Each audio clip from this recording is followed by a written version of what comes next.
உஸ்மான் தாரிக்கு இதுக்கு முன்னாடி கொத்தனார் வேலை செஞ்சிருப்பானாட்டிருக்கு. வந்து பிட்சுக்குள்ள கொத்து கொத்துன்னு கொத்திட்டு இருக்கான். நாளைக்கு பாகிஸ்தானுக்கு, இந்தியாவுக்கும் ஒரு ஃபயர் மேட்ச் இருக்குங்கிறது ஒரு பக்கம் இருக்கட்டும். இந்த உஸ்மான் தாரிக்க புடிச்சு எல்லாம் மானாவாரியா பேசிட்டு இருக்கானுங்க. பால போடுறக்கு வரான். கிரீஸ்ல சும்மா செல மாரி 1 மணி நேரம் ஆக்ஷன காட்டி நிக்கிறான். அதுக்கப்புறம் பேட்ஸ்மேன் என்ன பண்றான், ஏது பண்றான்னு பார்த்துட்டு படக்குன்னு வீசிர்றான். ஸோ பேட்ஸ்மேனுங்கலாம் திக்கு திசை தெரியாம திண்டாடி போய் சுத்திட்டு இருக்கிறானுங்க. கேம் கிரீனு, பிரவிஸு இவங்கலாம் வந்து, "இவன் கொத்து போடுறானாட்டிருக்கு பாஸ்" அப்படின்னு 2, 3 ஆக்ஷன்லாம் காட்டுனாங்க. அதுக்கப்புறம் மன்னிப்பு கேட்டாங்க.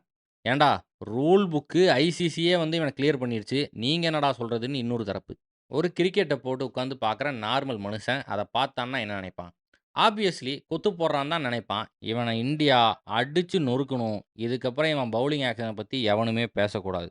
அதுதான் எனக்கு தேவை. நீ எப்படியோ போட்டுட்டு போ. அத பத்திலாம் எனக்கு கவலை இல்ல. ஆனா உன்ன நாயடி, பேயடி அடிக்கிறத நான் பார்க்கணும். அதான் என் ஆசை. இதுபோக இந்த மேட்ச்ல பல டைனாமிக்ஸ் இருக்கு. ஷாஹின் ஷா அஃப்ரிடி இருக்கான். இந்த சைடு பும்ரா இருக்கான். ஸ்கை இருக்கான். The great test match player Babar Azam இருக்கான். பல்வேறு இடத்துல பல்வேறு குட்டி, குட்டி பேட்டில்ஸ் இருக்கு. வருண் சக்கரவர்த்திய அவனுங்க எப்படி ஹேண்டில் பண்ணுவானுங்க? இந்த மேட்ச்ல இந்தியா ஸ்லீப் ஆனாலும் பெரிய பிரச்சனைலாம் ஒண்ணும் கிடையாது. ஏன்னா, செமி ஃபைனல்ஸ்க்கு எப்படியும் போயறலாம். நாளைக்கு ஆட்டம் வெறியாட்டமா இருக்க போது. ஃபுல் ஃபயரோட இருக்கானுங்க 2 டீமும்.